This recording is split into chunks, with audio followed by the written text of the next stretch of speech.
Hello and welcome back to the all-new, all-different number one comics podcast, episode number 56. Bob, we had to take a week off. We did. It finally inevitably happened.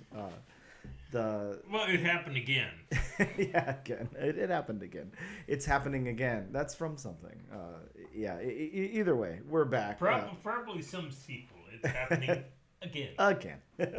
Well, it is happening again. We are the all-new, all-different number one comics podcast. I'm Dan. That's Bob. Say hello again, Bob. Hello again, Bob. We are a weekly, whenever we don't have to take the week off, comic book podcast where each and every episode we talk about a brand new first issue comic book, newly released, break down the story and art, give it somewhat of a review, and let you know if we think that you should move on to issue number 2 or not. We also talk a little bit of comic book and related news when that's happening. And we talk about what's new at comic book shops this and next week. And this week we're going to be taking a very deep dive into Dynamite Comics' brand new number 1. Thundercats. That is right, Thundercats. More of Bob's childhood here in comic book form. There's only a few more we have to do, and it's my childhood. Come on, please make these comics. Hey, make me a Voltron. If we can get a damn Jurassic Park comic, then I'll be okay. But I'm really holding out hope here. But we're gonna take a quick break, and we'll be back in just a moment to go over some comic book news.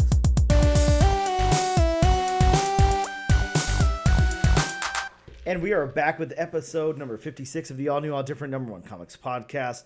Bob, it's time for news, and I don't know if it's just because we took an extra week off that there's some news, or maybe just stuff is going on. But look, you're going to notice a trend here in some of these topics, so I'll wait a moment and let you call it out yourself. But the first little bit of news that I have, as we all know, a couple of years ago, Penguin Random House got into the comic book game by taking away that huge share from Diamond. It's beginning to distribute Marvel Comics as well as IDW now, and a few other publishers as well. But Diamond's not the only powerhouse in the game anymore. We have Lunar, we have Penguin. There's other distributors out there. And Penguin had, and I don't know if I can say Penguin specifically or if I'm talking Dynamite. I don't know. You'll see whenever I get into the story here. But they had a big mishap this week because the biggest book of the week, which I'm sure you can guess what that is, Penguin lost 12,000 copies of Ultimate Black Panther number 1. Now, the catch of that is, those are to Diamond accounts. So it wasn't to the direct store accounts, like the store that we buy from gets their Marvel books from Penguin directly. They don't get it through Diamond. Even though they're still getting books through Diamond, they get their Marvel directly from Penguin. And a lot of shops are like that. But there's still shops out there that are getting their Marvel books through Diamond. And the ones that experience that either didn't get books or they got heavily allocated. So, you could just imagine what, trouble this stirred up for those local shops because, Bob, I don't know about you. I mean, I went to the shop this morning, first thing, waited in line and all of that. Look, our local shop had stacks of Ultimate Black Panther number 1 that were gone 1 minute after the door opened. Completely gone. Before I left, Ben happened to come back with Pacer, and he was talking to Jonathan. Ben being the shop owner, Pacer being the shop dog for all of you not in the know. Sorry. Right, I should have said that without being vague. I'm sorry. You're okay.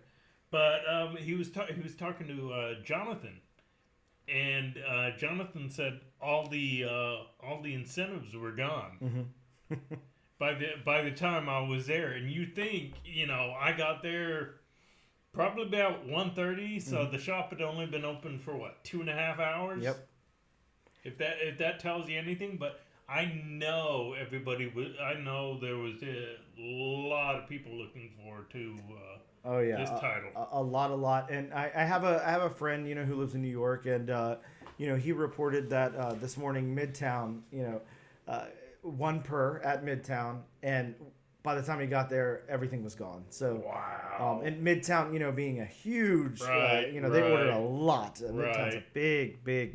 big comic book Oh shop. yeah, so they would definitely pack their numbers out. Yeah, absolutely. And this is a to be said, this is a comic that, again, much like Ultimate Spider-Man, that came out a couple weeks ago.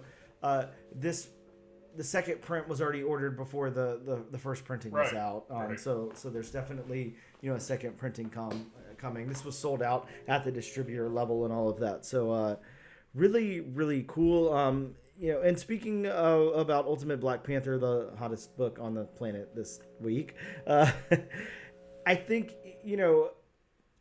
sad. I don't know if I can say sadly. It depends on what you're into, I guess. But comic book speculation is back on the market for 2024 right now. Like I said, we've got the Ultimate Spider-Man one, even the previews, causing like a huge uptick in sales, secondary market, and all of that, along with this. So, this is such a huge book, and it's already selling. Right now, day of release, copies are selling for upwards of like $30 on eBay. So if you happen to go to like an Instagram live sale, a whatnot sale, or anything like that, that's all anybody's asking for. Oh yeah. Everybody's looking for a copy of this book. So yeah, Marvel's back on the map with the Ultimate Universe. pretty cool. I don't know. I mean, I don't have any problems with it. Look, that first Ultimate book, the Ultimate Spider-Man book, was really, really good. So hopefully this one is really good too. I've heard some cool things about it. Checked out a few preview pages, and I've got a few copies here in the stack next to me. So I can imagine. Yeah. So as always, excited about that. Next up in news, Bob, I don't know if you remember this comic. It was a small press book. Probably not. It's from 2008 from Red 5 Comics, if you remember that. Boy, you're publisher. going. That's a deep cut. Yeah, it definitely is. Unless you're like very, very into comics, you probably don't know who Red 5 is. Afterburn is a comic book released in 2008. Bob, it's been optioned, and it's everybody's attached. Like it's not going to be in development hell or anything. This is a group of treasure hunters who seek out valuables after a catastrophic solar flare. Dave Batista and Samuel L. Jackson are going to star in this movie, directed by J.J. Perry.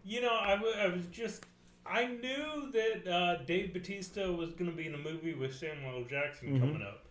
And then as I was making my way over here so we could do the podcast, I saw on my Key Collectors app that they're going to star in the Afterburn comic, which was optioned. Yep. I know. I mean, God, I don't think Afterburn was even on my radar because 2008 was pretty much all Marvel for me. Yeah, yeah. I think this is a book that I don't even have a copy of, Bob. So wow. So then it's obscure if you don't have a copy. I don't think I have a copy of it now. I mean, I could. Who knows? Think. Who knows? Yeah, we'll have to see. I'll have to dig and look. But yeah, sounds exciting. I always love things like that. It's always fun when we get those kind of like post-apocalyptic worlds. I'm always into that kind of thing. Right. My last little bit of news here is about Rob Liefeld. One of Bob's favorite comic book creators and artists. And Rob Liefeld has retired from Deadpool. Not from comics, from Deadpool. Really? Rob Liefeld announced on his... He X'd... What do you call it since it's not Twitter anymore? I'm going to say X because, I mean, you tweeted back when it was Twitter, so... I guess you X on X. He posted up on X that his upcoming Wade Wilson story will officially be his last. He is retiring from Deadpool. It's official. Yep, after 33 years of not only introducing Deadpool but chronicling many of his most popular adventures, it's time for the Deadpool daddy to say farewell. That is quoted from him, not me. So, I mean, he's gonna stay doing comics, just he's not going to do Deadpool. Yeah, which is, I mean, I don't even understand why you would announce something like that. Just don't do it. Well, I hate to ask because I know, Rob Liefeld has done more, but Mm-hmm. it's kind of like, yeah, but I mean, you're synonymous with Deadpool. Yeah, exactly. Uh, I mean, what else are you gonna do besides Deadpool? I guess maybe that's the thing. Maybe he wants to be taken as something else or whatever. Maybe. Which I mean, I can definitely understand, Mm-hmm. but I mean, especially after what did you say, 33 years? Yep. Mm-hmm. I mean, you're synonymous with Deadpool. I mean, you helped create Deadpool. Maybe he's gonna come out with a really cool solo domino series or something. I don't know. I don't know what maybe he's got something in the works that he thinks is going to be like really really big. He can focus his attention on. Maybe he'll revive Major X. I was gonna say. I mean, Major X hasn't been seen for Mm-hmm. how long now? Yeah, quite a bit. Yeah. So. Yeah, I mean, look, I'm excited, Bob. There's news again. We're talking about Rob Liefeld. We're talking about Thundercats. We're talking about Black Panther. There's stuff to talk about. And like I said, comic book speculation, whether you love it, hate it, neutral on it, it's back for the year. It's big.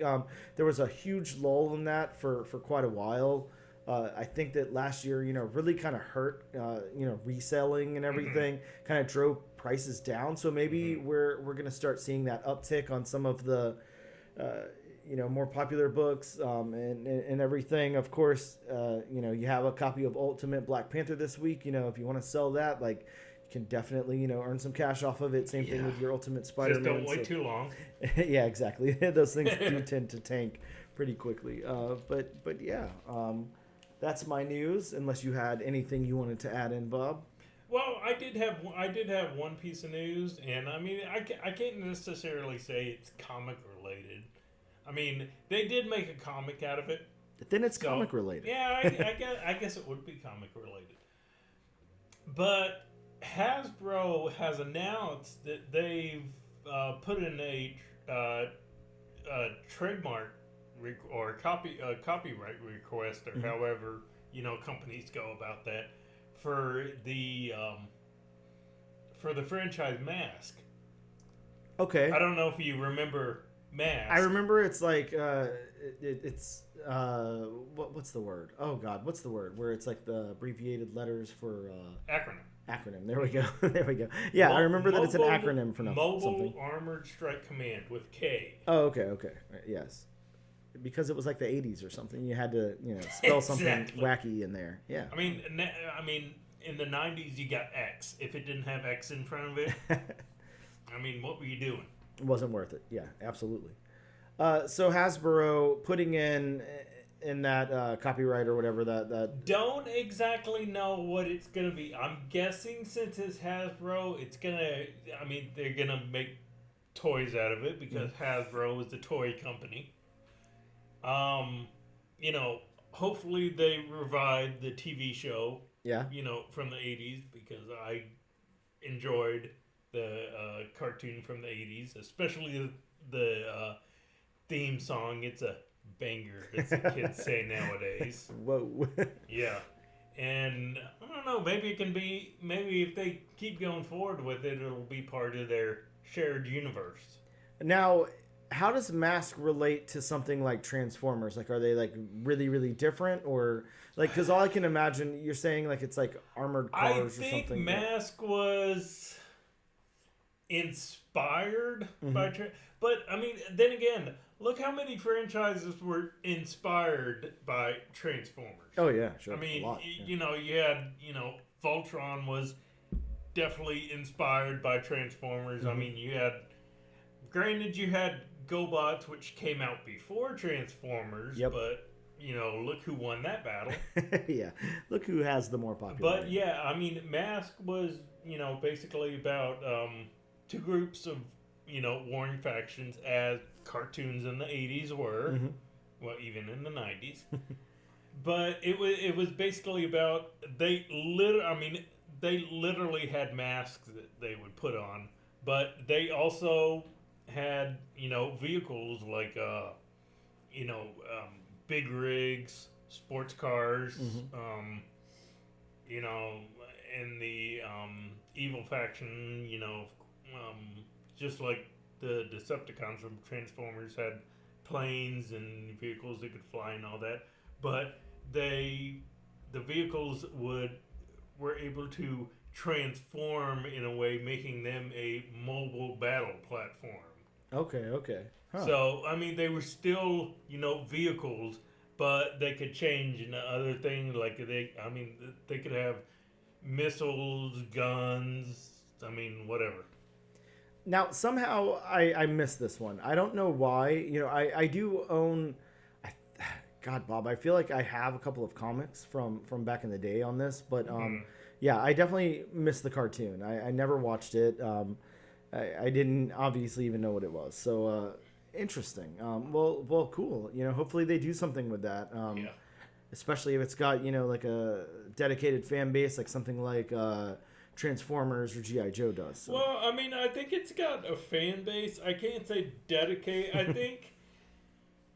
think if you were to equate it to movie lingo, it would have a cult status.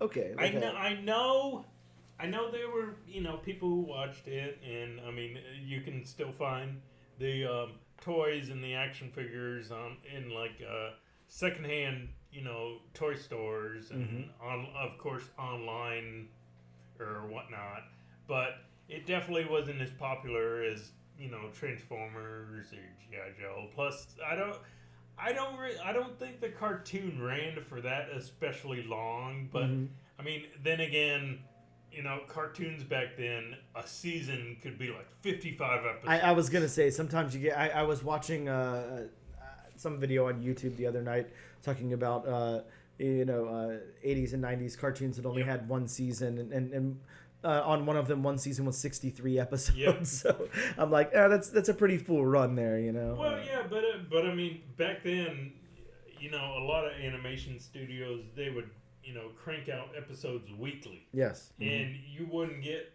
lulls like you do nowadays. Like you wouldn't get like 3 months without, and then it would come back. Yeah, no part twos of a season like we had previously discussed.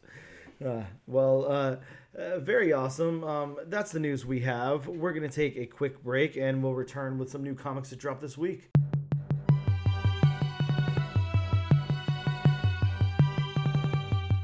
And we are back with the all-new, all-different #1 Comics Podcast, episode number 56.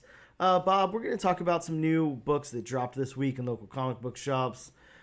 First off, from DC Comics, we got Batman, issue number 142. That's right, we have Joker, year 1, the story arc beginning here. There was a lot of covers for this book, like a lot. I mean, our local shop, always puts every cover of Detective and every cover of Batman in my pool.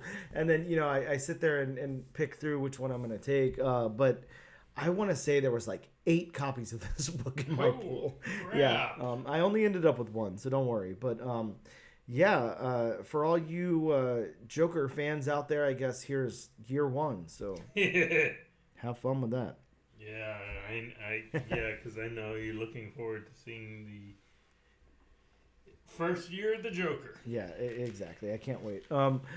Also from DC Comics, we got another one of these fun one-shots that they do, an anthology of sorts. DC's How to Lose a Guy Gardner in 10 Days.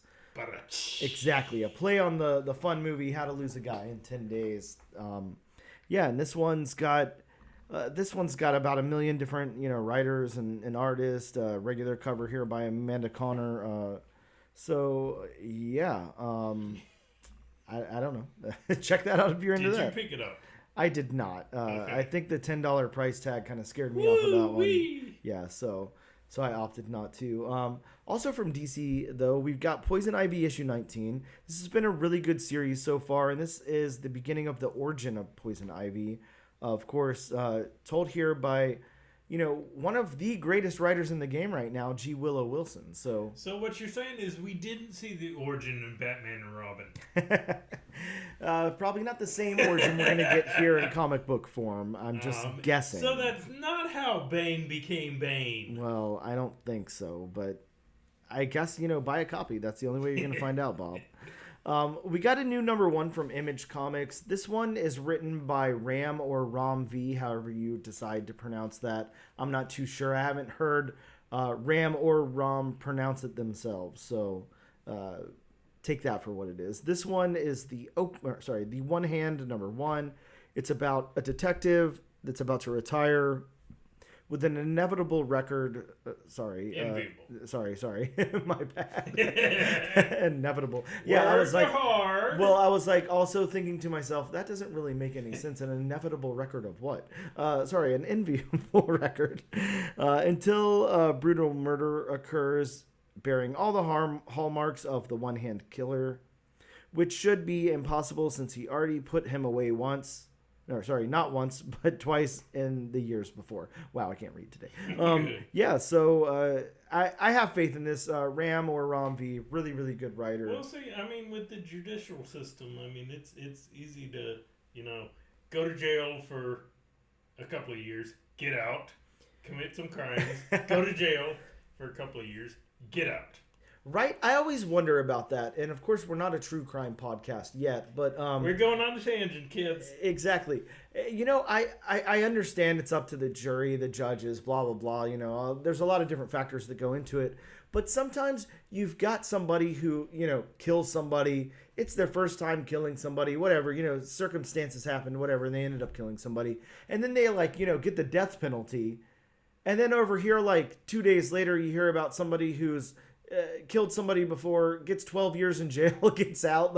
It's so confusing. I never understand how they come up with these things. There's no consistent punishment for doing crimes in the United States. So that's what we got Daredevil for. I wish that's what we had Daredevil for. Oh, God. Yeah. Next up, we're going to move over to Marvel Comics, a little part of the Marvel universe that Bob really loves. And Bob, do you call this the 616? That's the real question. I mean, I think if you think about it, I mean, if you think about it, technically it would be the 616, right? But I mean, as far as Star Wars, they've never designated anything. I mean, yeah, they don't have a numbered universe. But no, as far as Star Wars has gone so far, it all takes place in the same universe. And the galaxy far, far away. But right. Yeah, either way, Star Wars Mace Windu won. Did I say the name correctly? Yes. Did I pass the test? Okay, you good.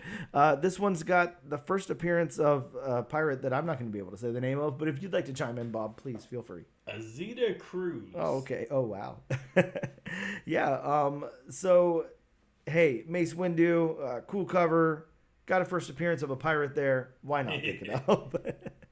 Also for Marvel Comics, we have the book that I mentioned before, Ultimate Black Panther #1, the biggest book in the entire galaxy, far, far away right now. Hopefully you're not one of the ones who did not get it.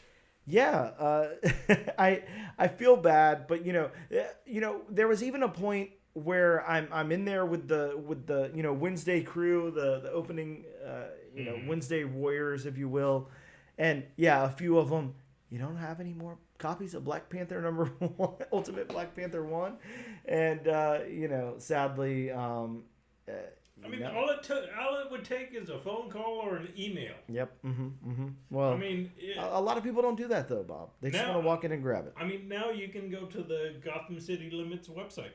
Exactly. Drop Ben or Jonathan an email. Yeah, you definitely can. But if you do it now at this point, you're a little too late. So this is true. Maybe do it ahead of time. Also from Marvel Comics, Bob, a book I know you're looking forward to because it's a continuation of the huge story and team up in X-Men, Uncanny X-Men 268, out in 1990. Wolverine Madripoor Knights 1. This is a Chris Claremont story, Bob. So it's written by Chris Claremont. Very nice. And we're teaming up Cap, Wolverine, and Black Widow there on the cover, just like we were on that iconic cover of 268. The one that's been homage. I can't say to death. It's definitely not the most homage cover I've ever definitely. seen. It's not a Hulk 340. That's for sure. No. But that might actually be the most homage cover. I know, right? I feel like, everybody's got a cover of that. It doesn't matter what genre you're in. It could be a fantasy book and it's got a Hulk 340 homage. It doesn't matter what imprint it is. Yep. Very true. And there's our dog appearance for all of you who can't hear that.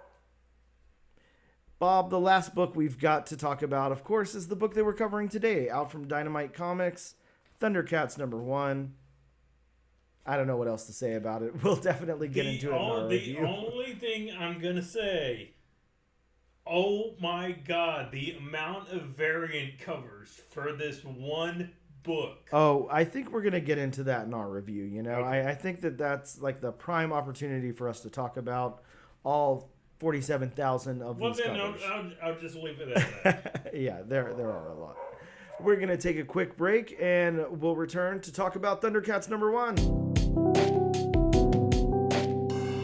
And we are back with the all-new, all-different #1 Comics Podcast, episode number 56, here to talk about a little book that came out this week, Bob.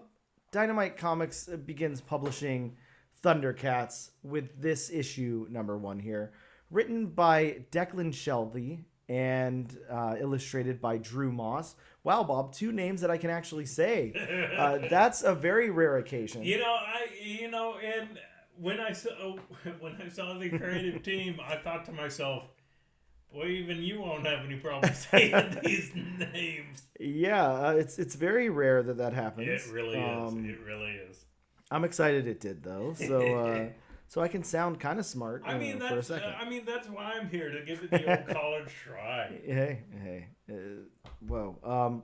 Bob, I'm going to read the synopsis from Dynamite's site, but please know that it's very, very long, much longer than my synopsis is. I see that. I'm just looking over at your phone right now. Yeah, where you've got the synopsis open, and it's like, oh my God, that is a synopsis. Yeah, that's like 3 times as much as they usually are. But fleeing through space to escape their dying home world, the Thundercats were attacked en route by their mortal enemies, the mutants of Plundar.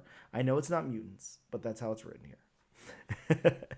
After diverting their damaged flagship to a planet called Third Earth, the surviving Thundercats now strive to rebuild their society in harmony with the new world's natives. But the mutants determined to possess the Thundercats' mystical gem, the Eye of Thundera, have tracked them down. And they've also forged an alliance with Mumra, the devil priest of Third Earth. Oh, wow. Mumra's the devil priest. I like it. Now the Thundercats, led by an inexperienced leader, Lion-O, must band together as never before to protect their legacy from this combined enemy. But will they be able to withstand the onslaught of Mumra and the ever-living once he sets his eyes upon them?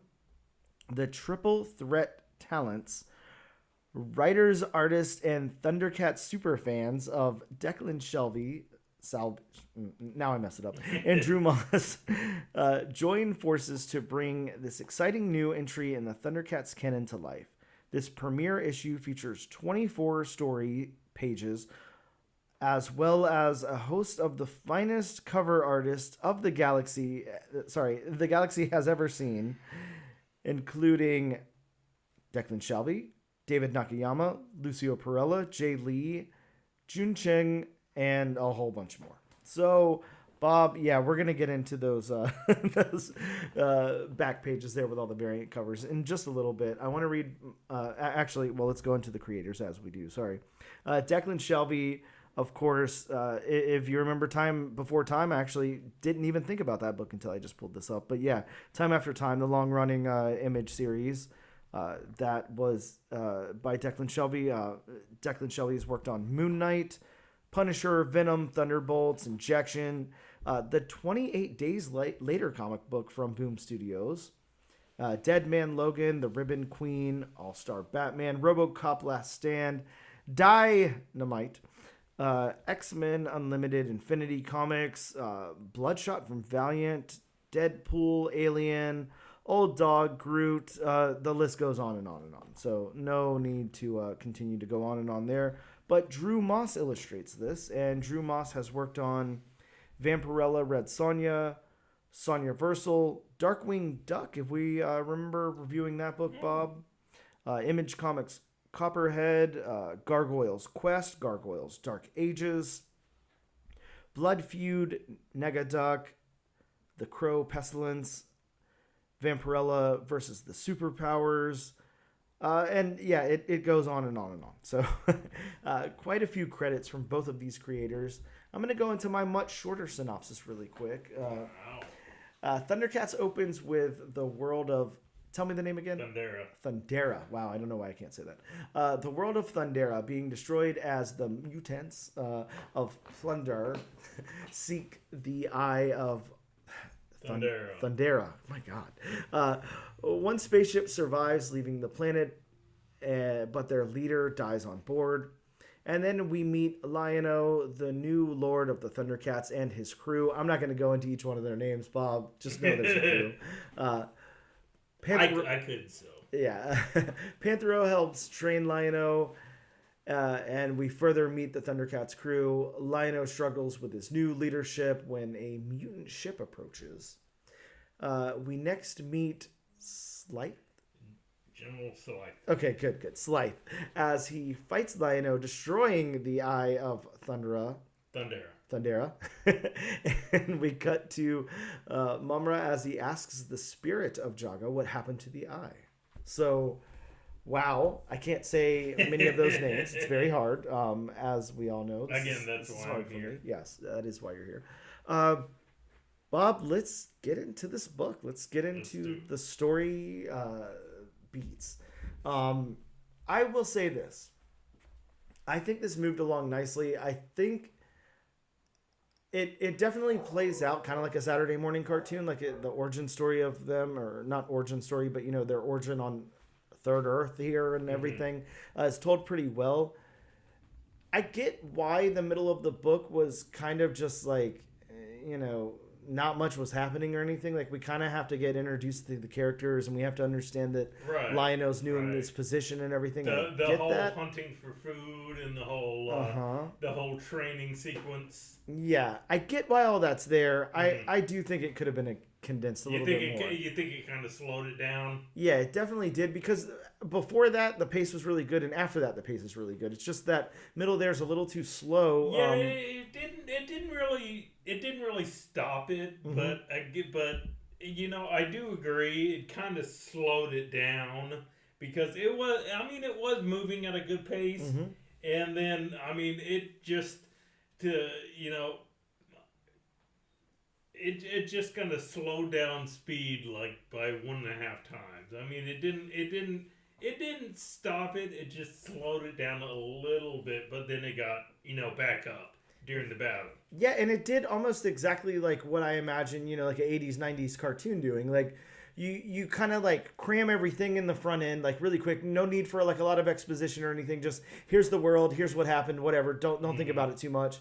And then it slows down a little bit and lets it breathe, and then you like get introduced to characters and conflicts and everything. And I get that. It just reads a little bit different on paper than it would like in a cartoon. I will say now that you put it that way, it did seem like a episode of the 80s cartoon series. Yeah, definitely. But not a dig on it. No. I just think that, that was worth pointing out. I will say this. I think the story beats, although slow in the middle, like they definitely work. They're introducing a lot of concepts here, and I think that they do a good job, because what you have to remember that you have to do whenever you do this kind of thing, like a licensed property that's like a beloved licensed property, even if it's like older like this or whatever, and there hasn't been too many adaptations of it in between then and now, is you've got to please like all the fans of it, and then you have to basically appeal to like new readers. It's like you can't spend a lot of time on exposition. You can't really do that, because to the people that are dedicated to the property already, that's going to piss them off. They want you to add to the story. And that kind of goes along to what we just said about the story beats. Again, like you said, you have to, keep the older fans, keep the established fans, but then you also have to, bring in the newer fans, Yep. which which you have to spend time introducing all the characters, getting letting the readers know what they're about, and all that. So while it slowed it down and it seemed like filler, I think there was a reason for it, and I'm okay with that. I'm definitely with you on that. Definitely just something I wanted to point out, but yeah, it works. It works very well. How about the dialogue then, Bob? I think that you're gonna, probably remember these characters' voices a little bit better than me. I don't remember anything about Thundercats. I remember loving it and having all the toys, but I mean, God, I couldn't tell you a single thing that happens on the show. But I would say this, from somebody who's not expecting anything, because I can't walk back that, yes, that's the voice of Lion-O or anything like that, because I don't really know. I would say in this comic exclusively, like everybody's got like a unique voice. Like it's understood who they are. Their dialogue is good. I love the, I can almost hear that stereotypical villain voice whenever we get the villains and stuff. Like it all works very well. And Lion-O, like, why he seems conflicted, and obviously he's having to come into that leadership role as basically a young cub, even though he's not or whatever. I think that, like, conflict is there, like, in his voice and everything. I like that. And I like that, even though they go out of their way to point that out in the story, I don't think there was any other way for us to notice or to realize something like that in one issue. I think it would take a lot more, and they got to do some world building here. So I think it's fine that they pointed that out through dialogue or exposition. But I liked all the voices. I liked the dialogue. What did you think of them? Yeah, I really enjoyed the dialogue. Now, so when it comes to dialogue, just the fact that I've watched these cartoons and all that. I mean, the voices, the voice actors who gave these characters life. Whenever I'm reading anything like this, I hear those voices in my head. Oh yeah. So, but I mean, yeah, like you pointed out. I mean, you have Lion-O who, of course he's thrust in leadership, and he thinks he's ready. Yep. Even though there's that undertone of, I don't know if I'm ready. Kind of thing, because I mean he was literally forced to grow up in a short amount of time. Then you got Panthro, who's always been the gruff, I don't think he's ready, kind of all business type. You have Wily Kit and Wily Cat, who are the youngsters. I mean, they get along, but they have that relationship. They have that playful relationship, like brother and sisters usually do.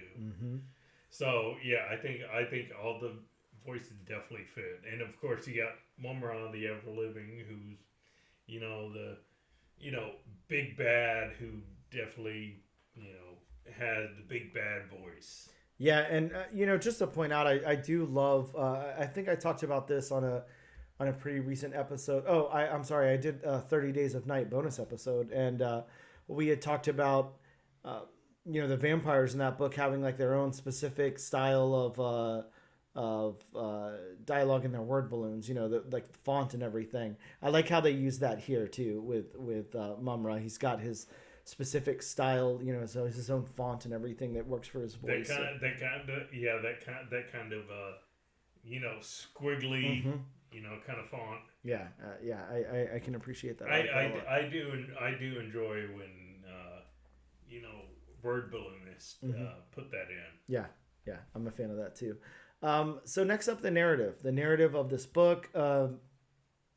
I think it's very straightforward. It really is. I mean, planet gets destroyed. Ship, select crew on a ship escapes. Finds a new planet, has to start over. Is being hunted by a big bad. So yeah, like you said, the narrative's straightforward. Yeah, it is. And even the pockets that they dive into, to try to get more into like Lion-O's psyche and everything there with the new leadership role and all of that, and his lack of confidence and everything, or sometimes, maybe being too overconfident or outwardly. He's definitely too overconfident, but then again, I mean, what teenager isn't overconfident? Well, the thing that I really like about it is that I feel like it reads well on the page, because even though, outwardly he's overly confident in what he's doing, I feel like we get a little peek, like, inwardly, where it seems like he's not quite ready for the role. I mean, any leader and anybody who's forced to grow up that quickly is going to have, the underlying tones of, am I ready? Yep. Is this too much? Yeah, I think the narrative works perfectly here. I like the narrative of the story. I mean, probably the biggest compliment I can give it is what I said, like, towards the beginning of this review, is it really does kind of read like a Saturday morning, like an episode of the cartoon or something, episode of a cartoon. And I mean, I would imagine that that's what Declan Shalvey is going for here, but if not, then that's what you landed on. But I think it works really well. So the last thing in the story here that we want to talk about is the world building. I will say, while we don't get to spend too much time with any, like, named world or anything, we're only really seeing, like, Third Earth for, like, a second, like, in the background here. It's showcased for just a second, and then them leaving their planet and everything. No, this whole world building is really cool. The world building of in a more abstract form or whatever, the world building of these characters and where they are and everything, like, I think it works really well. Yeah, I think the world building is really good here, and I think that's like a testament to Declan Shalvey. Really good at writing, really good at fleshing out this whole world that's been created and then adding to it. I think this is perfectly how you do something like this, because you either, kind of play in that universe as it is, or you add to it or something. But, through Dynamite Comics and through introducing this through a first issue and everything, I think this is done really, really well. So A plus on the writing there. Let's get into Drew Moss's art. How about the character art? Bob, I want you to lead on the art because I have thoughts. So I'm going to let you go first. Okay, so and again, this is all just personal stuff. Yeah. So I don't want Drew Moss to take this as I'm crapping all over his art, because I don't do that to anybody. Sure. I just give my own straightforward opinion. So as far as the character art, there kind of seems to be, I don't want to say two differing character arts, but like you get the very first page, where we get the arrival, and I mean, as far as the actual characters go, I mean, it's fine. Just some of the body proportions just seem a little off to me. Yeah. I mean, they just.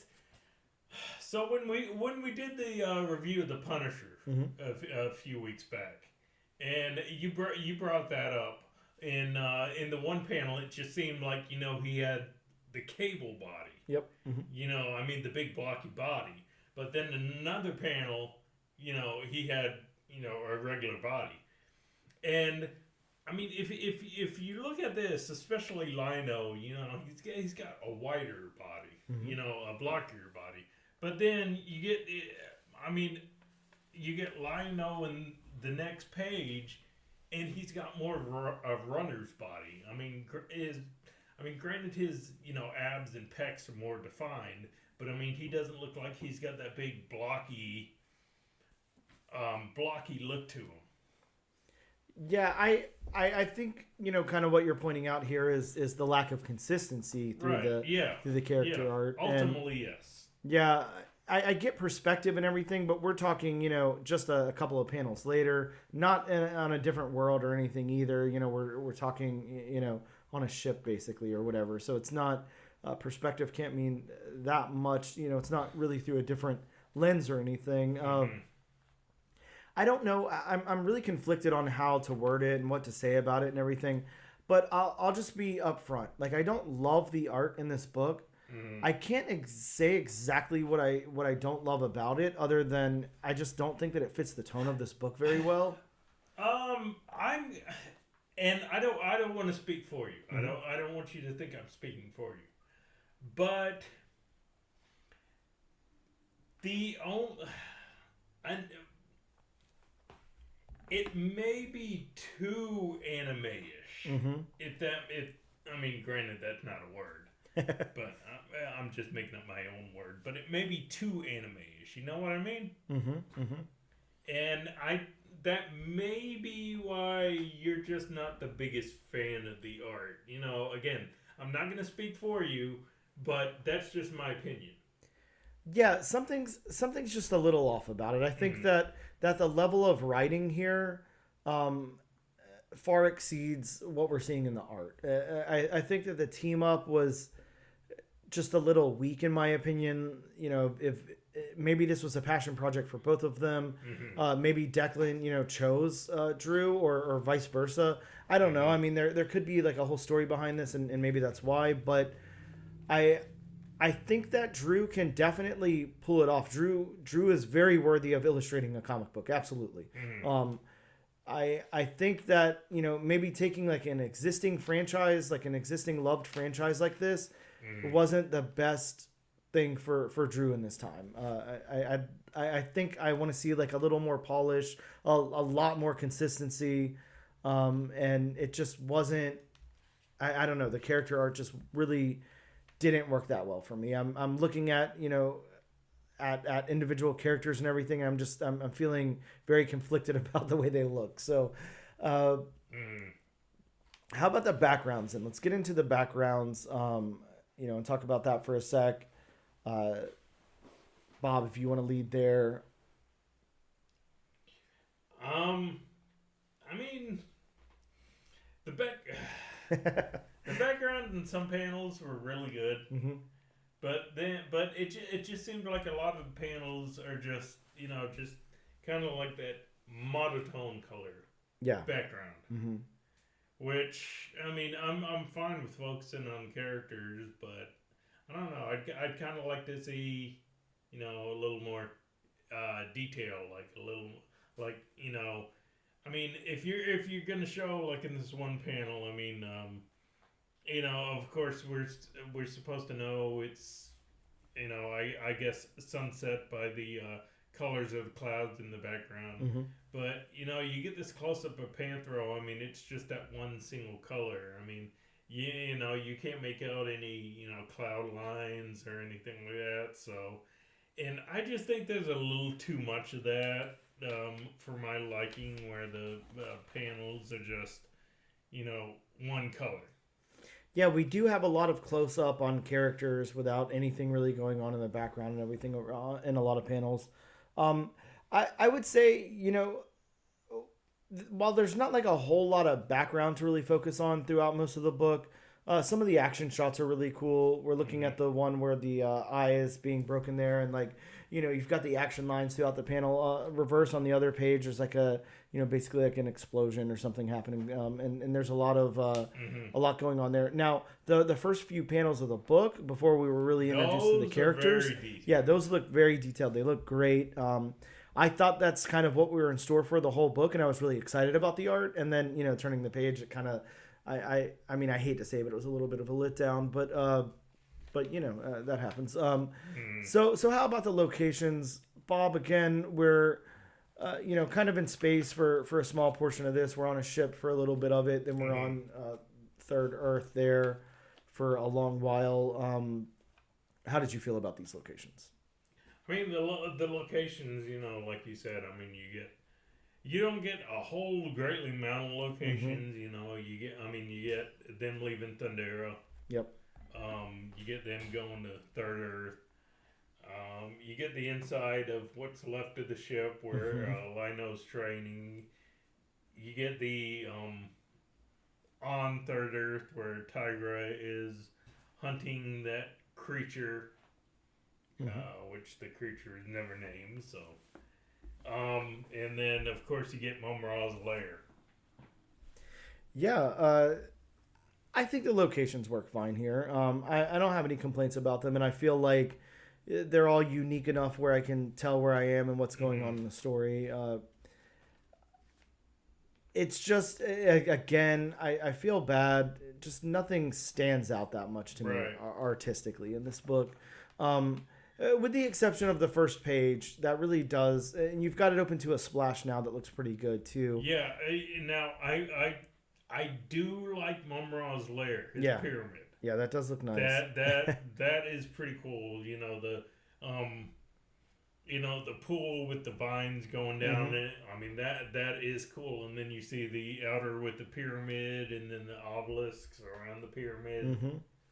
I think here's my thought, and I can't say problem because this might really be for somebody. I don't know, but my thought is Drew Moss a good illustrator. There's nothing I could say about Drew Moss's overall work, outside of this book where I could complain about it or say, that Drew Moss is not a good illustrator. I think that this could have used some artistic choices, like something like Cobra Commander. I would have liked to see something like that in here. Either that or really, really strip it down and make it, I hate to say this, but really, kind of invoke that 80s, late 80s, early 90s cartoon feel. Either do that or make some really big stylistic choices. And I feel like neither one of those were done. So I feel like this is just, Drew Moss's regular style interjected in this book, and it doesn't quite fit the tone. And that's kind of where I'll leave it. It's not a dig on Drew Moss at all. I do think that Drew Moss is a good illustrator and can illustrate a book. So essentially, it's one of those things I was talking about. What was it, a few episodes ago, where the artist has to match the storyteller. Absolutely, yeah, absolutely. Do you think this is an example? Like Drew Moss is, really good artist. Absolutely. But do you think he was the best artist for this particular story that's being told? Yeah, I'm gonna go with no. I'm gonna go with no. Sadly. And that I think that's because that's a testament to Declan Shalvey's writing on this. I think that Declan has really given us a Thundercat story that's interesting and compelling here, and I just don't feel like the art quite matches. So yeah, I would have liked to see somebody else on this with a different artistic choices. The last thing we'll talk about is the colors. The colors are by a studio. I think it's Arcana Studios or whatever. Okay. But let's talk about the colors. I will say, I think the colors work fine. I like the palette. Everything's good. It's a little muted sometimes, which is fine.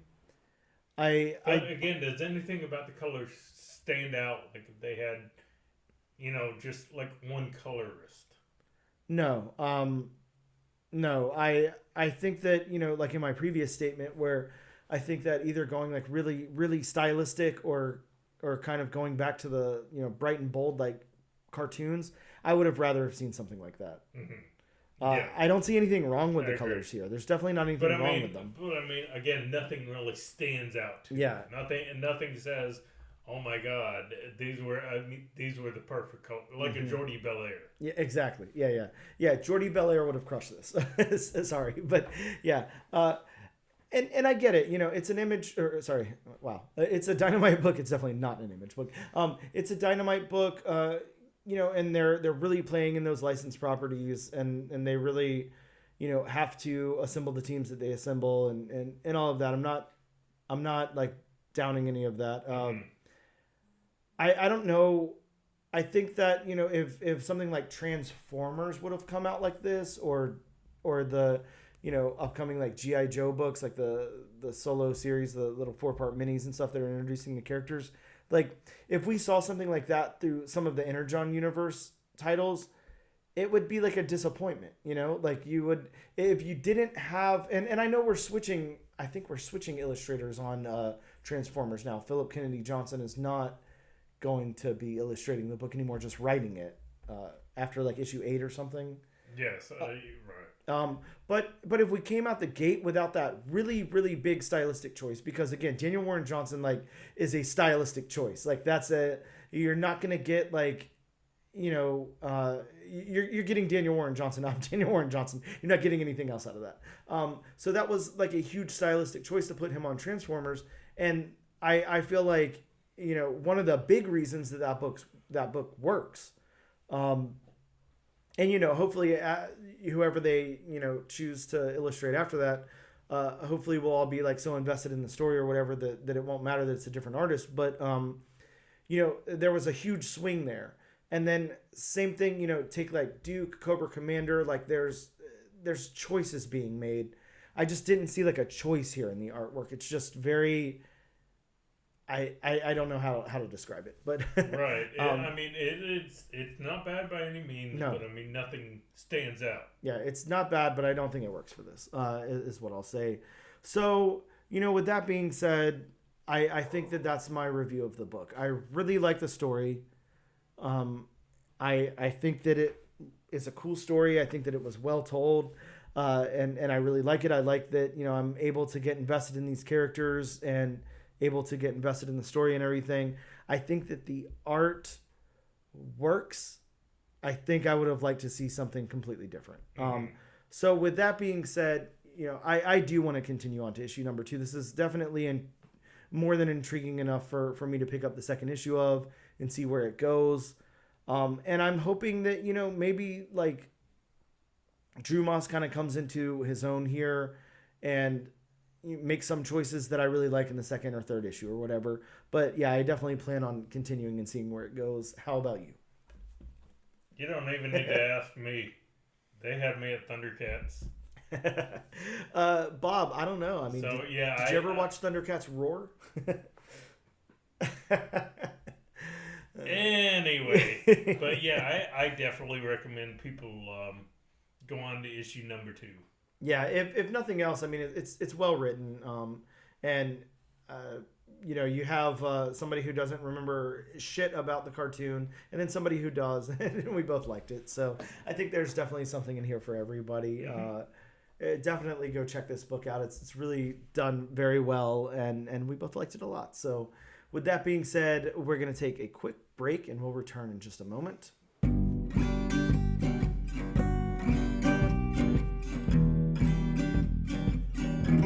Hello and welcome back to the all-new, all-different number 1 comics podcast. We are here with a special creator guest interview today. We've got Reda on the line, or Christopher Reda to make it official there.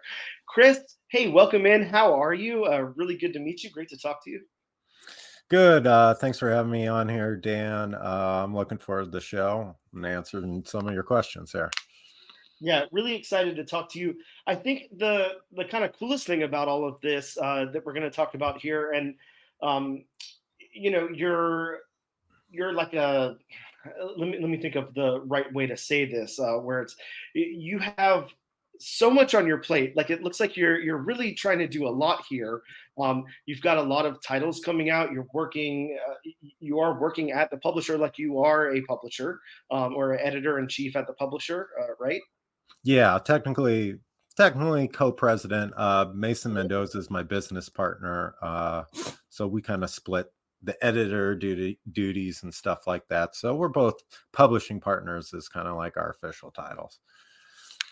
Yeah, so really cool. So something that's like kind of coming right hot off the presses right now. We're going to see a lot more of your stuff coming up and all of that, but I've noticed that now you're submitting to, Diamond and previews and all of that. So you're definitely getting the word out there with your comics and setting up at conventions and everything. But let's start with the publisher itself. And that being, if you want to go ahead and introduce it. Yeah, so we're Critical Entertainment. We've been a comic book publisher for about 7 years now, mm-hmm. 7 to 8 years now. We exhibit at WonderCon, LA Comic-Con, San Diego Comic-Con. And yeah, Mason and I have been kind of like in and out of the comic industry for about over 10 years now. And we've been writing for about 10 years. And then I have some more experience with working at production companies and film companies and stuff like that.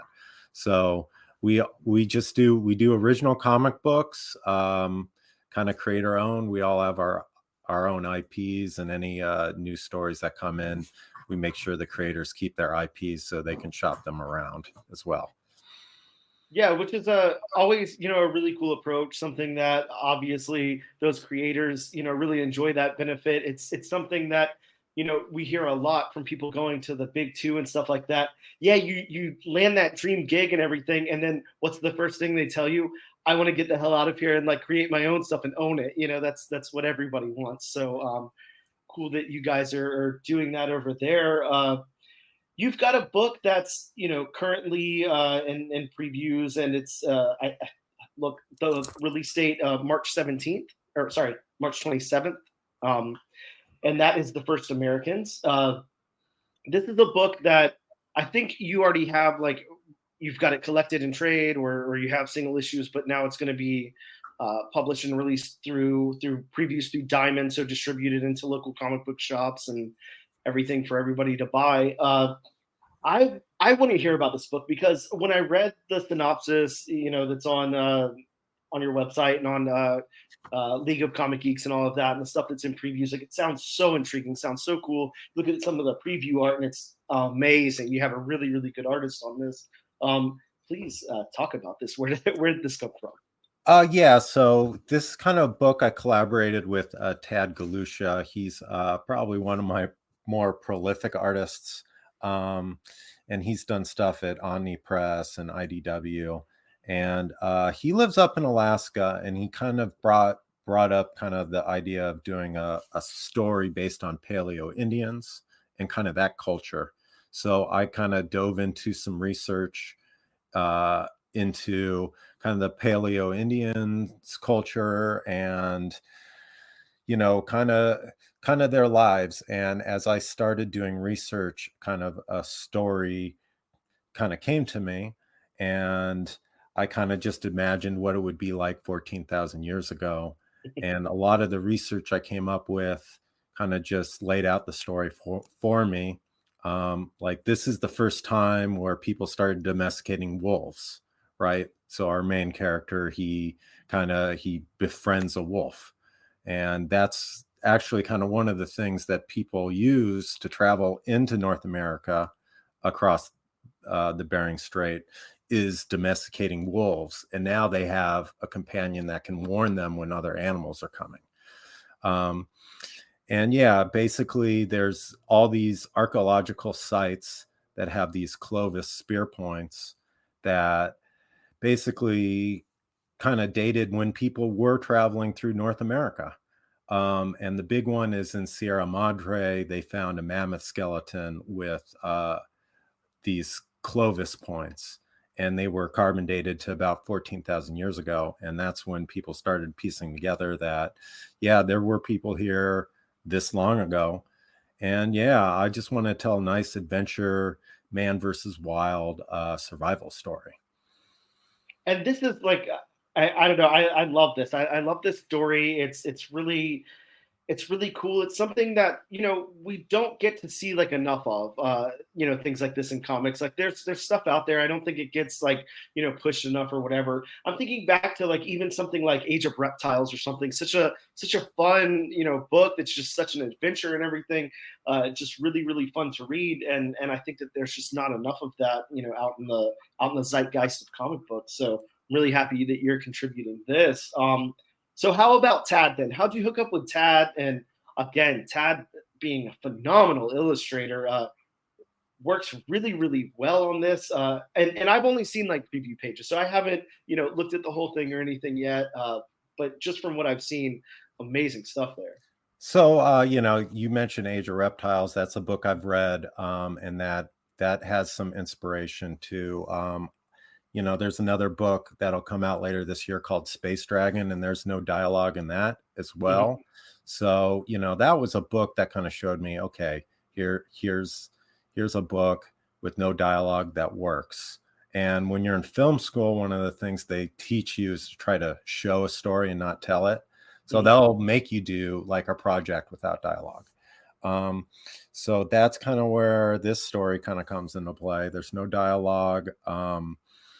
And Tad Galusha, he's done a book called Cretaceous.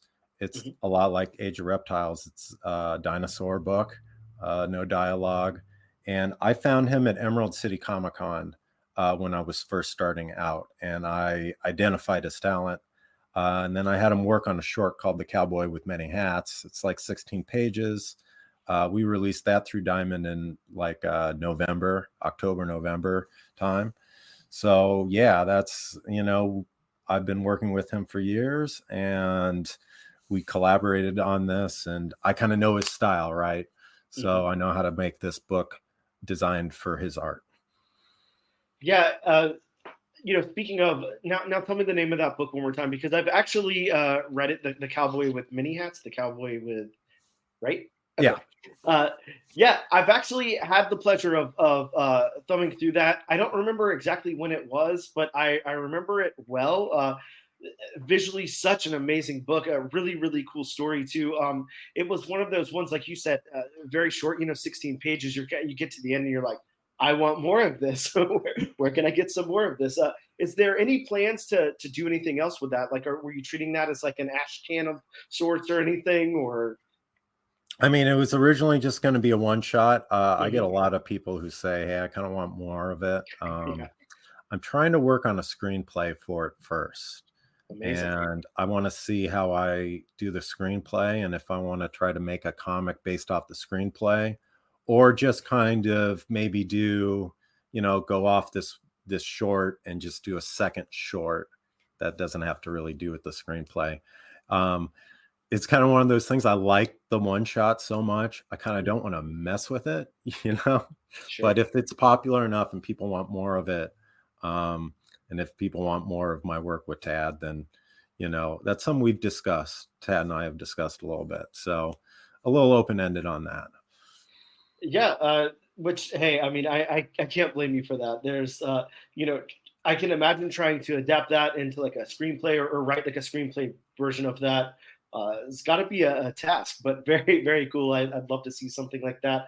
I was actually just, ironically, I had just read the first 30 Days of Night, the 3 issues that Steve Niles and Ben Templesmith created back in the very early 2000s. I think it was 2002. And I was reading a little bit of backstory about that while, after I read it. Of course, Steve originally, wanted to pitch it as a movie. And when that didn't happen, he contacted Ben, and then they made it into a 3-page comic. And then, of course, it was adapted as a movie. IDW picked it up, and then it was, I guess, easier to shop around to studios and everything. So, yeah, it's really interesting how those two, kind of go together.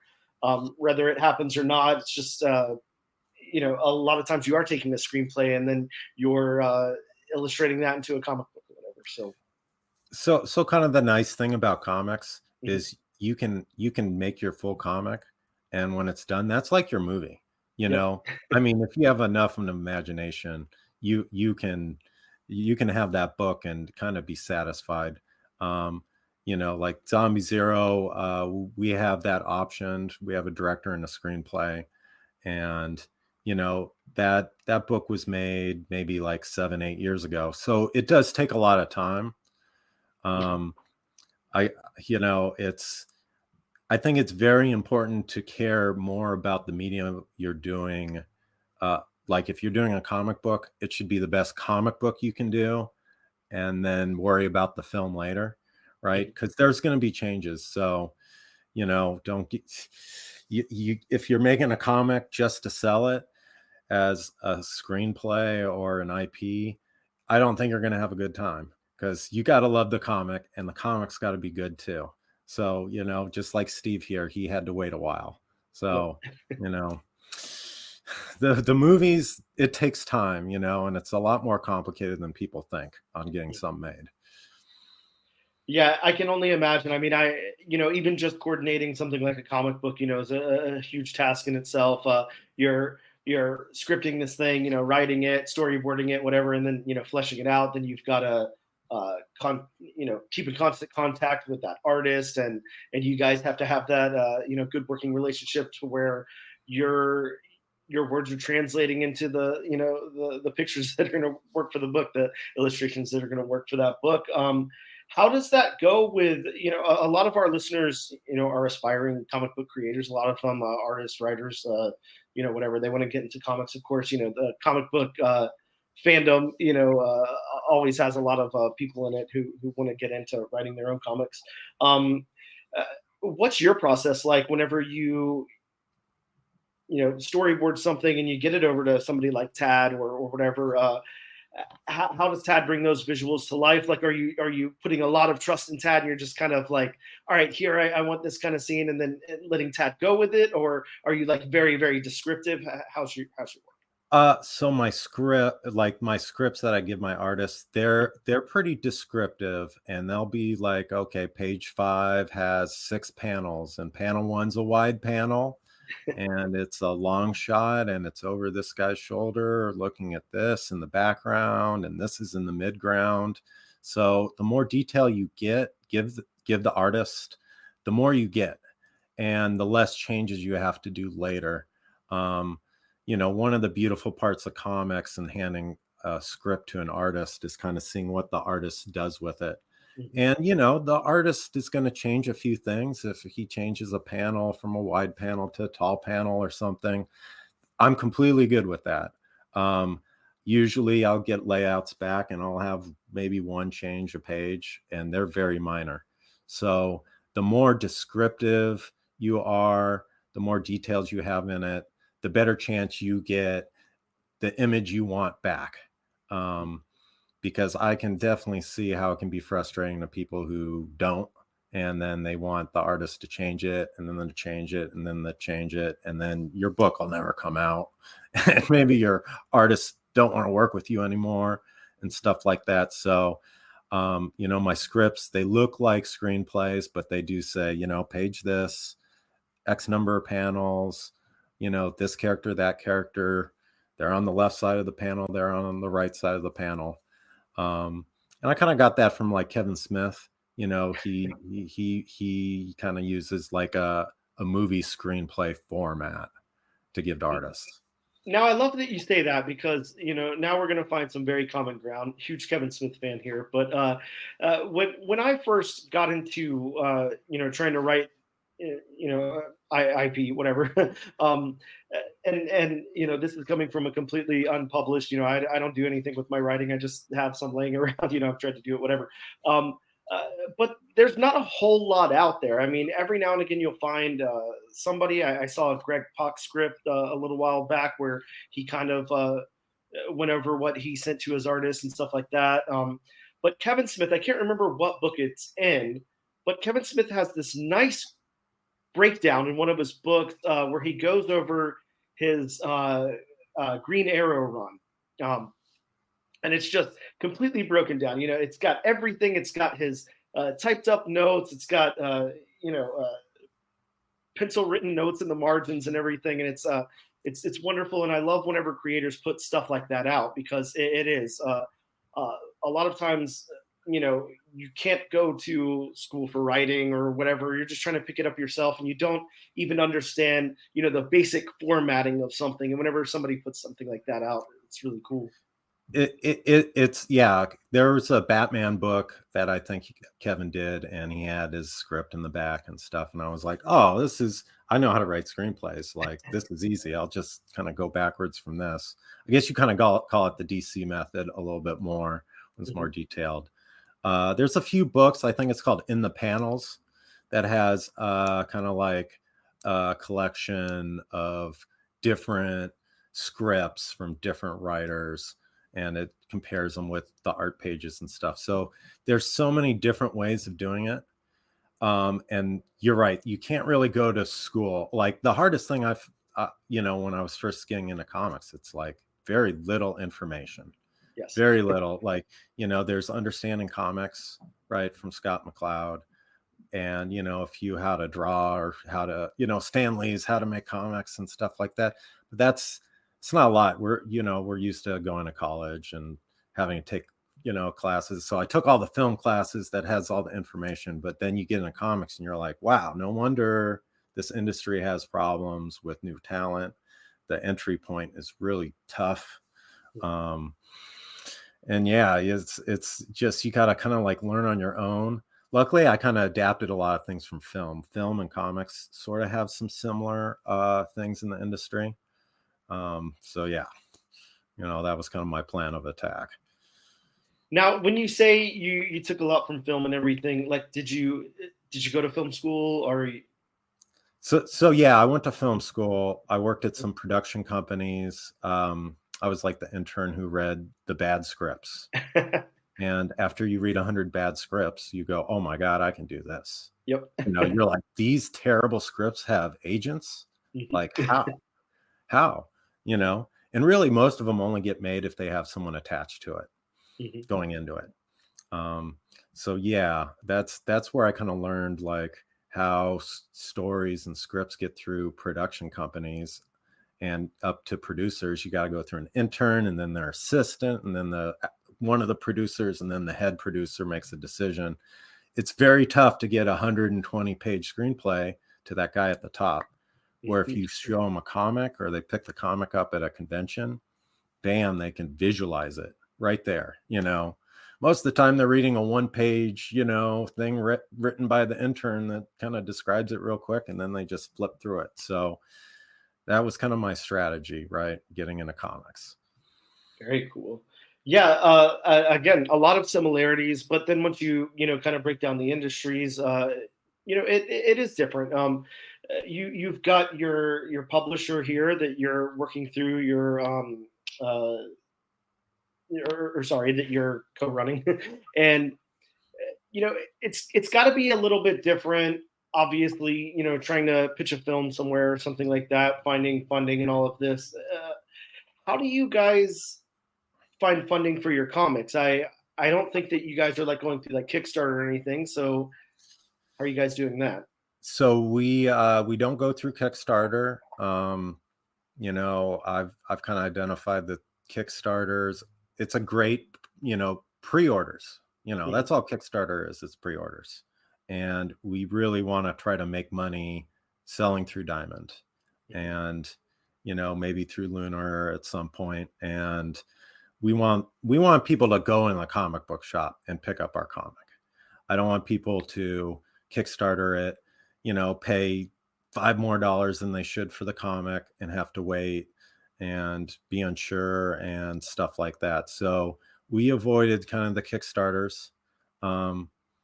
And because you're doing your marketing for Kickstarter, so you're doing the marketing a lot before the comic comes out. And when the comic's out, then you're focused on some other Kickstarter. So really you got to market after the comic comes out, right?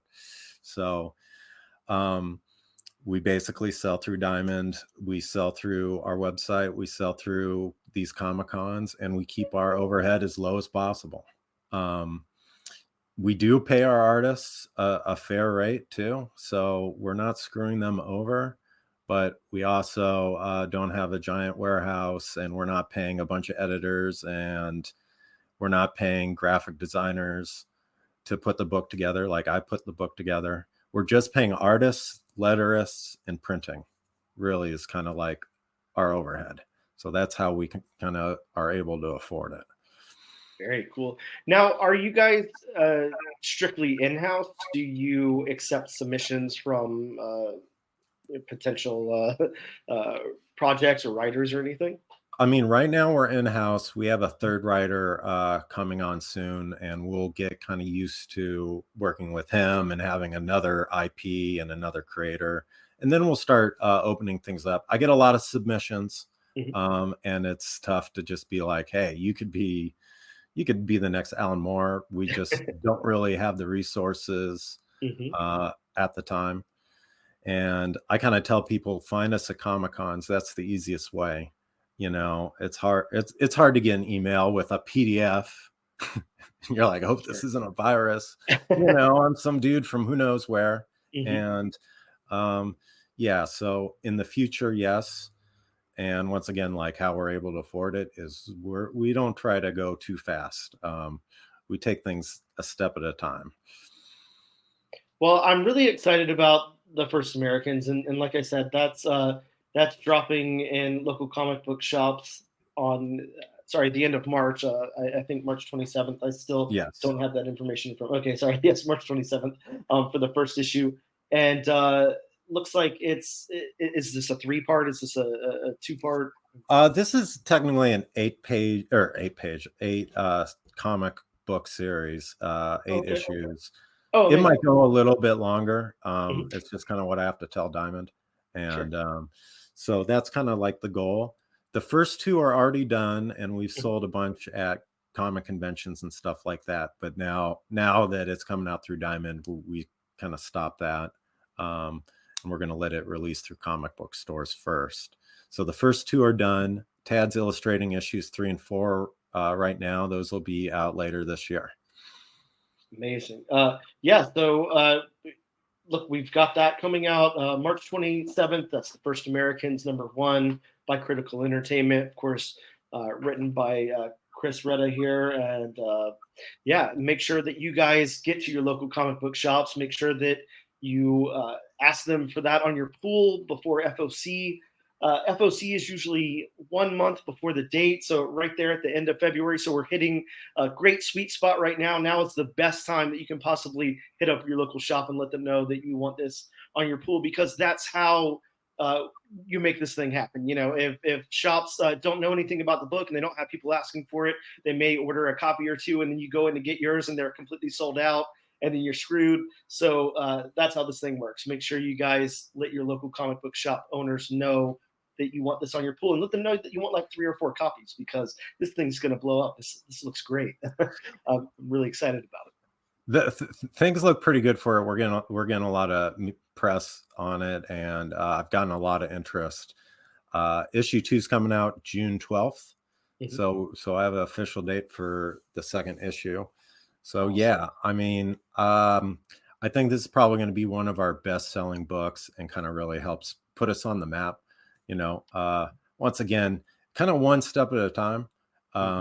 So we're kind of a company that's been growing slowly over the years. And right now, kind of the First Americans looks like it's going to be one of our biggest books. Yeah, definitely looks like it'll be a great flagship. And I'm really excited to see this in local comic book shops and see that Critical Entertainment logo up on my comic book. So really excited to do that. And I'm really excited that you took the time to talk to us today. Chris, I don't want to take up too much more of your time. I know I said I'd try to keep it at 20 minutes, and we're hitting 25. So please plug anything else you have going on. If there's anywhere people can check you out, and all of that will be in the show notes, of course, by the way, also. Oh, thank you, Dan. The easiest way to get to know us is by going to our website at criticalentertainmentla.com for Los Angeles. And we're on Instagram, Twitter, YouTube. Instagram's probably our strongest of our social media. So you can always go on, follow us, shoot us a DM if you want to learn more. And so please support us, support other comic book stores, and support other indie creators too. Well said. Yes, absolutely. We love our indie creators here and our local comic book shops. So again, guys, very, very important. If you take anything from this discussion here, it's that you want to get to the local comic book shop on March 27th, and you want to pick up a copy of the First Americans. But how you can make sure 100% that copy is there for you is by letting your local comic book shop know that you want it added to your pool list, to make sure that they order plenty of copies of that thing. So Chris, thank you so much again. I can't express enough gratitude for you coming on and talking to us today. And I hope you have a wonderful rest of your day. Thanks, Dan.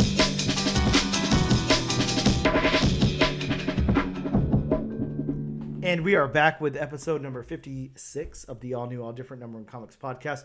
Thank you for listening to that very, very congested interview of Chris Reda. Bob, I didn't realize how sick I sounded in that one. It was pretty bad. I can't. I mean, you got through it, so that's all that matters. Yeah, definitely. I did get through it. That is all that matters.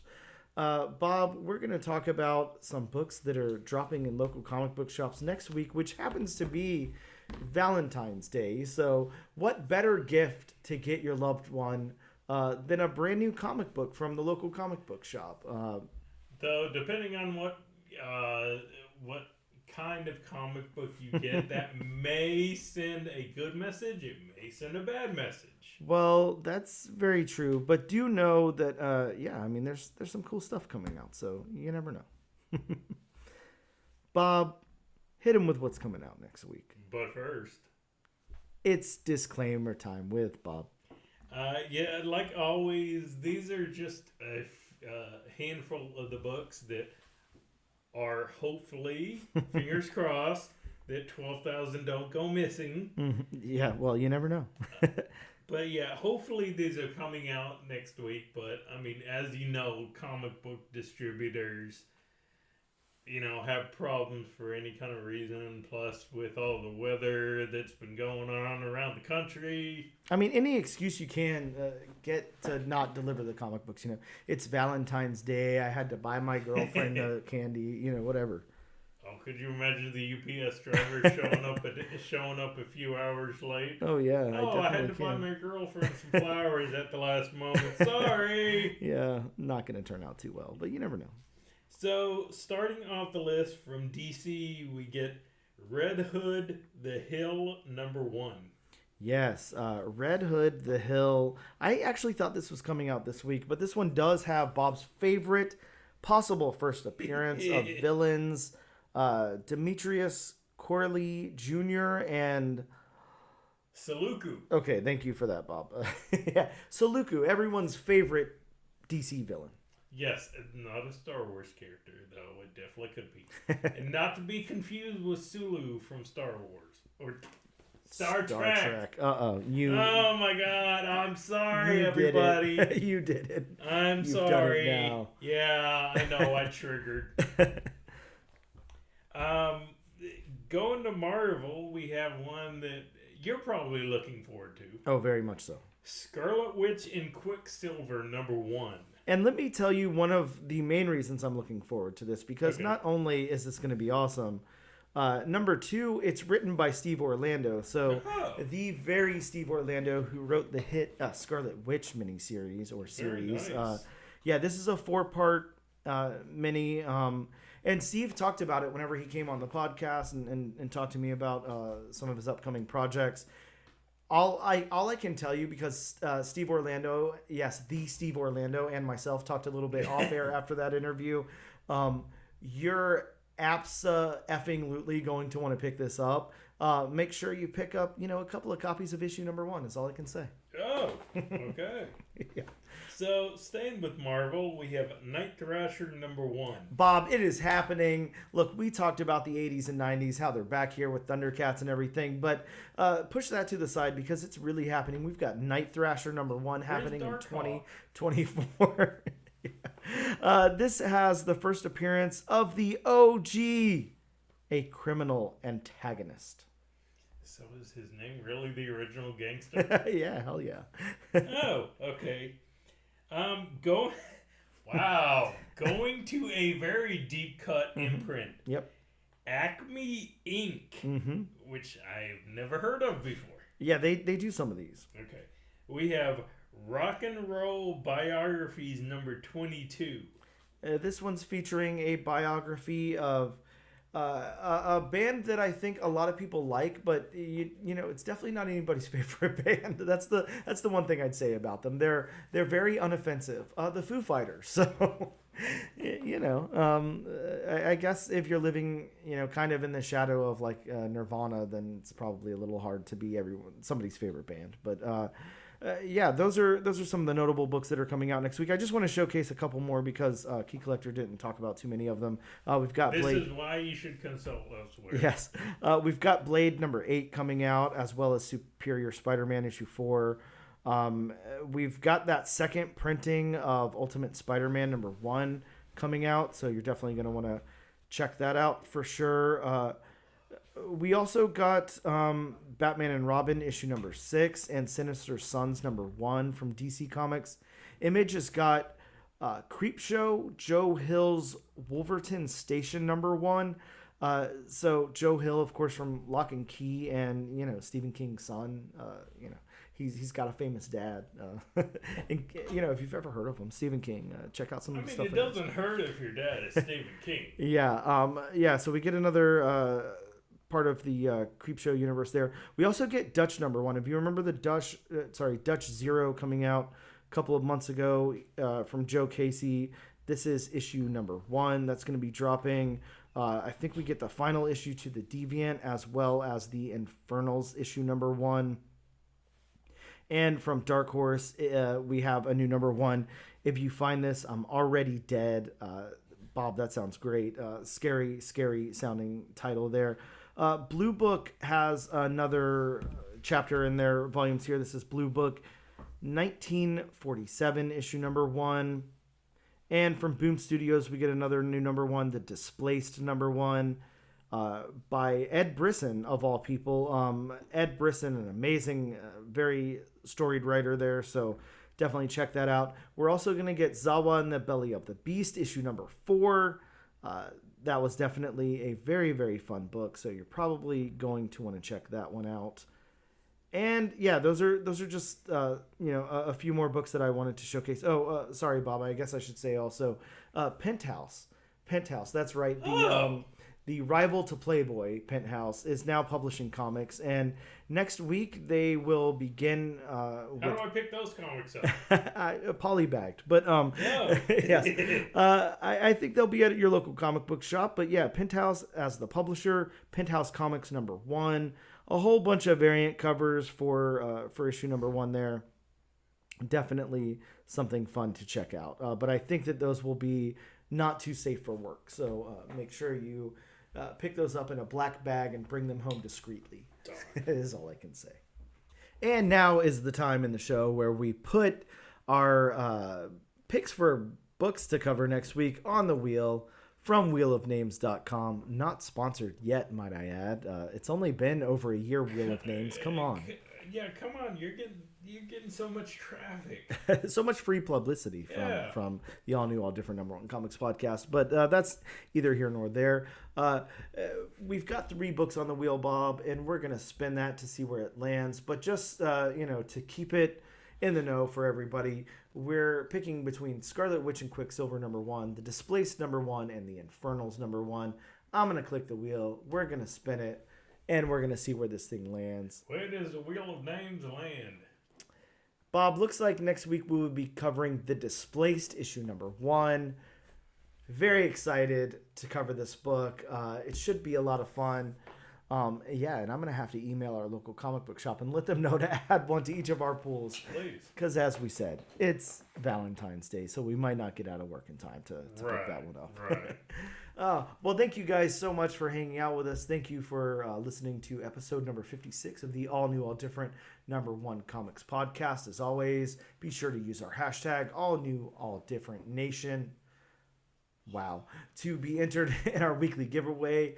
And check us out on Instagram at ANAD_1 Comics Podcast. On X at ANADNO Comic Pod. On TikTok at ANAD1 Comics Pod. Or on YouTube under the Comic Book Channel. And if you happen to live in Jacksonville, Florida, make sure you go visit Gotham City Limit at 4195 Southside Boulevard, Unit 104. Jacksonville, Florida 32216, and tell them that the all-new, all-different #1 Comics podcast sent you. We'll see you guys next time.